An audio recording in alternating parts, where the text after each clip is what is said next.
Hello everyone, I hope you all are doing great. In today's video I am going to discuss about the education for peace way and its means.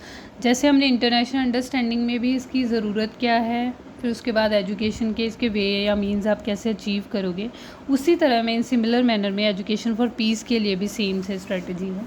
तो यहाँ पर the following ways and means are suggested to make the education vehicle everlasting peace in the world. तो हम क्या क्या points use कर रहे हैं, किन की डिस्क्रिप्शन हम देंगे इस वीडियो में. Counter acting narrow patriotism. Narrow patriotism मतलब सिर्फ अपने देश के लिए सोचना. तो फिर हम वर्ल्ड में पीस कैसे लाएंगे? वो तो बिल्कुल सही है. अगर यूक्रेन और रशिया की वॉर हो रही है तो रशिया के जो सिटीजन्स हैं वो सिर्फ रशिया की विन का ही प्रे करेंगे, तो इससे वॉर तो ख़त्म नहीं हो जाएगी. तो इसका मतलब counter acting narrow patriotism. Strengthening the principle of dependence. एक दूसरे की ज़रूरत को महसूस करना कि that we are dependent on each other, हम एक दूसरे के बिना रह ही नहीं सकते. तो इसको इस फीलिंग को स्ट्रेंथन करना. Balancing individual and social consciousness. Strengthening whole world one family ideology. एक ये थिंकिंग लेके आना कि मेरा नेशन नहीं है, और भी नेशंस पीसफुली सर्वाइव कर रहे हैं मेरे साथ. So strengthening this thought whole world one family, सारा संसार एक ही परिवार है. So promoting global culture. Role of religion. Redesigning curricular framework. Role of curricular activities. Methods of teaching. Role of teacher. Role of school. Role of institutions. Role of NGOs. Role of national level educational agencies. तो सबसे पहले हम counter acting narrow patriotism, हम इसमें से 11 points discuss करेंगे. Counter acting narrow patriotism. Narrow patriotism में आप कैसे एक्सप्लेन करोगे? To promote education for peace narrow patriotism must be counter acted with liberal and broad based patriotism. तो सिर्फ देश के बारे में सोचना, तो ये हमारी नेशनल इंटीग्रेशन के लिए इम्पॉर्टेंट है. लेकिन अगर हम बात करें इंटरनेशनल अंडरस्टैंडिंग की, तो वहाँ हमने किस बात पे स्ट्रेस किया है कि हमें वर्ल्ड को अपनी फैमिली एक्सेप्ट करना चाहिए रादर देन नेशन को अपनी फैमिली एक्सेप्ट करना चाहिए. तो हम इस थिंकिंग की वजह से इसे हम कैसे काउंटर करेंगे? जब तक हम अपना नैरो पेट्रोटिज़म नहीं छोड़ेंगे. सिर्फ अपने देश के हित के बारे में नहीं सोचना, औरों के बारे में भी सोचना है. तो इस तरह से हम अपने इस मोटिव को क्या कर सकते हैं, अचीव कर सकते हैं. There is no more dangerous maximum in world today than my country right और रॉन्ग. तो यहाँ पर सिर्फ इस थिंकिंग को ही लेके चलना, सिर्फ मेरा देश ही लेके चलना, that is not right thing.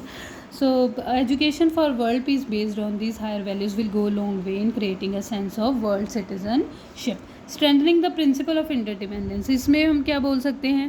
The world has come to such a pass that no country could afford to live in isolation. This strength of each nation depend upon her manpower development, leading to economic and related development in all spheres of human activities, socially, economic, industrial, political. The basic intention to bring about the development of whole humanity. There is core value of education for peace. तो यहाँ पर हमें क्या thinking अपने अंदर develop करने की ज़रूरत है कि हम अकेले कभी खुश रह ही नहीं सकते. तो इसका मतलब अगर हम ये थॉट अपने अंदर क्रिएट कर लेंगे कि हम अकेले कभी खुश रह ही नहीं सकते, तो automatically we are start cooperating with each other. अगर हम एक दूसरे के साथ कोऑपरेशन स्टार्ट करेंगे तो हम ट्राई करेंगे that in order to resolve the issues of others और in order to help the others peoples. तो इस तरह की थिंकिंग ऑटोमेटिकली कोर वैल्यू बन जाएगी हमारी एजुकेशन फॉर पीस के लिए. Balancing individual and social consciousness. Education for peace gets safe promotion when individual consciousness get blended with the social consciousness. हम सिर्फ अपने लिए, अपने हक के लिए कॉन्शियस होना is not a bad thing, right. लेकिन सिर्फ अपने लिए ही हर बार सोचना, ये हर बार सही नहीं होता कि सिर्फ मेरे साथ ही ये होना चाहिए, मुझे ये मिलना चाहिए था, मेरा हक ये है, मेरी रिस्पॉन्सिबिलिटी है. सिर्फ मेरा करना, that is not always a good thing. तो एजुकेशन फॉर पीस में भी हम इंडिविजुअल कॉन्शियसनेस से ज़्यादा किस पर फोकस करेंगे? सोशल कॉन्शियसनेस पे. One must regard oneself as a member of world community, thus try to acquire the sense of global culture. Education for peace essentially demands cultivation of social responsibility, thus placing social service above self. तो यहाँ पर next हमारे पास क्या है, strengthening the whole world one family ideology. Education for peace promote this thought. India has always motivated the ideology of Vasudev Kutumbakam. हमारे Vasudhaiva कुटुम्बकम Sanskrit coat है जिसका मतलब है कि पूरी धरा ही एक परिवार है. तो हमारा इंडिया पहले भी इस थॉट को प्रमोट कर रहा है.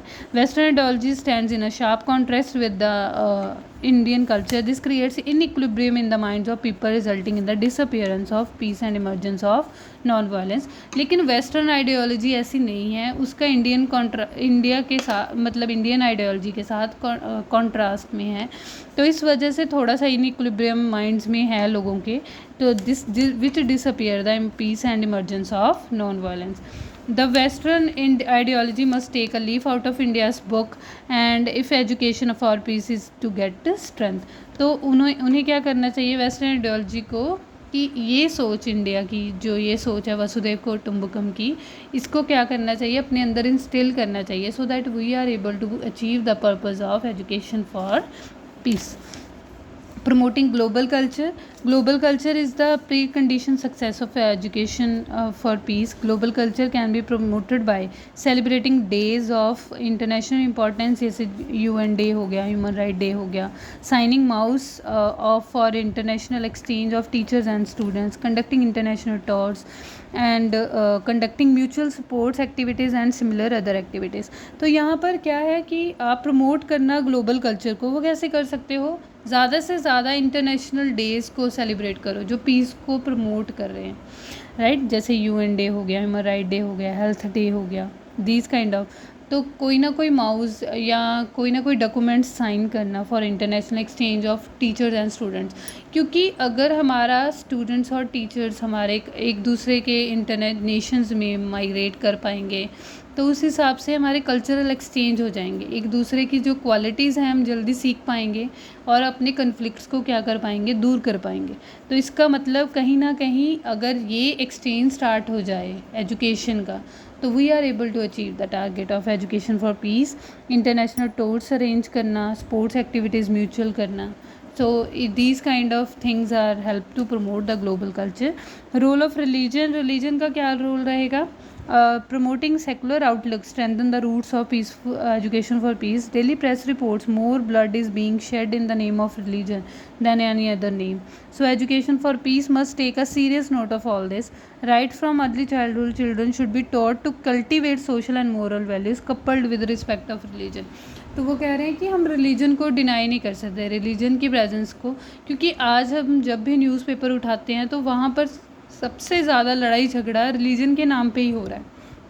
तो इसका मतलब अगर हम अपने बच्चों की जो एजुकेशन है, जो अपब्रिंगिंग है, ऐसी वैल्यूज़ को इंस्टिल करके करें, ऐसी मॉरल वैल्यूज़ उनके अंदर इंस्टिल करें कि वो सारे रिलीजन्स की इक्वली रिस्पेक्ट करें, rather than they fight for each others religion. वो एक दूसरे के साथ एक दूसरे के रिलीजन की जो वैल्यूज़ हैं उसको एक्सेप्ट भी करें और उसकी रिस्पेक्ट भी करें. उसके बाद redesigning the curriculum framework. Redesign करना.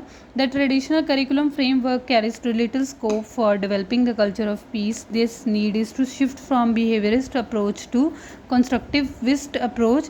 National Curriculum Framework 2005 lay emphasis on education for peace not as a part of value of education traditionally schools but as an independent value. तो नेशनल करिकुलम फ्रेमवर्क में उन्होंने क्या बोला था कि ये सिर्फ करिकुलम का पार्ट नहीं होना चाहिए, ये एक इंडिपेंडेंट वैल्यू भी होनी चाहिए. It is through the constructivist approach to curriculum that this objective is developing culture of peace can be achieved.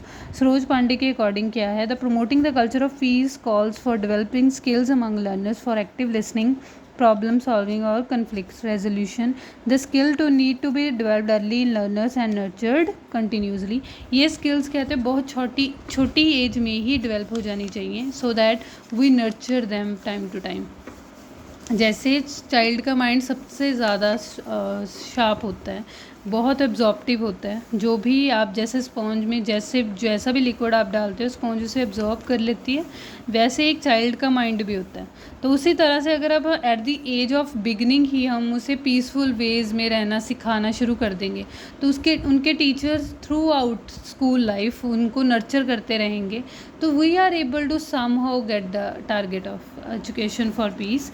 तो यहाँ पर रोल ऑफ करिकुलर एक्टिविटीज़ को कैसे करोगे? रोल ऑफ करिकुलर एक्टिविटीज़ में हमने क्या क्या किया है कि करिकुलर एक्टिविटीज़ में ज़्यादा से ज़्यादा एजुकेशनल एक्सकर्जन्स क्रिएट करना, पीसफुल एराज में करना, या फिर आप उसे ऐसे एक्सप्लेन कर सकते हो सेलिब्रेट इम्पॉर्टेंट डेज जो पीसफुल इन्वायरमेंट के साथ ही रिलेटेड हों। ठीक, तो जिससे उन्हें इस बात की इम्पोर्टेंस का पता चले कि शांत रहना कितना ज़रूरी है। Methodology for teaching curricular subjects, यहाँ पर teaching learning process should be experience as an activity based rather than result of rote memorisation. तो यही बात वो पहले भी बता रहा था कि टीचिंग लर्निंग प्रोसेस को एक कंपल्शन वाला प्रोसेस नहीं बनाना चाहिए। It's kind of enjoyable activity. आप स्कूल रोज़ जाते हो तो वो आपके लिए बर्डन नहीं होना चाहिए। तो हमारा जो करिकुलम है वो इस हिसाब से डिज़ाइन होना चाहिए कि कोई भी बच्चा ऐसे बोर फील ना करे कि वो इसके लिए कंपेलिंग सा हो गया कि इसे सीखना ही पड़ेगा। तो इस एक्टिविटी को मेमोराइज्ड एक्टिविटी से ना बनाकर एक जॉयफुल एक्टिविटी भी बना सकते हैं। So teacher should mould and direct the presentation of facts of all subjects in such a way that the lead children towards universal brotherhood and peace. तो टीचर का काम है वो ऐसी एक्टिविटीज़ को अरेंज करे, ऐसी चीज़ों को अरेंज करे so that children lead towards universal brotherhood and peace. Teaching of different subjects, तो while conducting teaching in curricular subject, teacher should adhere to the spirit of education for peace. They should show the subject matter that children realize the importance of universal brotherhood. While emphasize on the advancement in the fields of science, during teaching of science, teacher should lay emphasis on social aspects so as to lead children for social welfare of humanity. Teaching of literature should have universal appeal.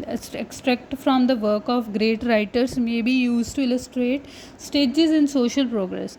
Emancipation of women.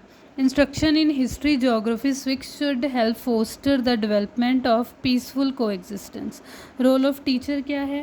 Teacher with liberal and balanced outlook can play a vital role in developing the objective of international peace and goodwill. With their positive attitude, they can instill in the minds of young children the outlook that the people of world are children of the same Father God. तो यहाँ पर role teacher का क्या है?